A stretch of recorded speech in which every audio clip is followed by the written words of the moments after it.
নিখিলকে নিয়ে আর পারা যায় না, ও একেবারে উঠে পড়ে লেগেছে। আর্য আর দিয়ার মধ্যে প্রেমটাও করিয়ে ছাড়বে, কিন্তু না, আমিও ওদের প্রেম হতে দেব না, ওদের একসঙ্গে পারফর্মও করতে দেব না। তুমি কি করবে মা?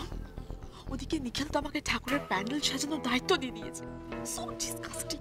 চেপে যাও, চেপে যাও, বলেছি না তোমাকে ধৈর্য ধরতে। ধৈর্য ধরো, আমি এমন সব প্ল্যানস দেব না। কবে আর তোমার প্ল্যানগুলো দেবে আমাকে? নিহার, তুমি না বড্ড অধৈর্য। বলছি না এমন প্ল্যান দেব যাতে এক ঢিলে 3 পাখি মারা যাবে। আর্য আর দিয়ার প্রেমটা হতে দেব না, ওদের একসঙ্গে পারফর্ম করতে দেব না, আর তোমাকেও কোনো কাজ করতে হবে না। তাহলে তোমাদের মিটিং শেষ, যা বলার সব তো বলা হয়ে গেছে, এবার তাহলে আমরা উঠি। দাঁড়াও দাঁড়াও দাঁড়াও, আমার কথা এখনো শেষ হয়নি। আমাকে আর একটু বলবার সুযোগ দেওয়া হোক।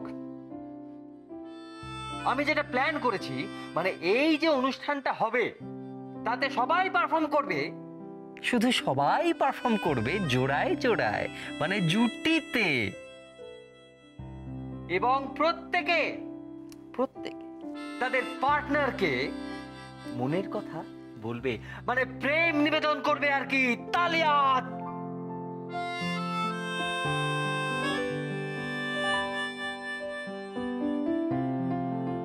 দেখ নিখিল, আমি এসবের মধ্যে নেই। তোরা ছোটরা যা করছিস কর, আমাদের এসবের মধ্যে টানিস না। না না, তা বললে হবে না। কেউ ছাড়া পাবে না, সবাইকে পারফর্ম করতেই হবে, মানে করতেই হবে, ব্যাস।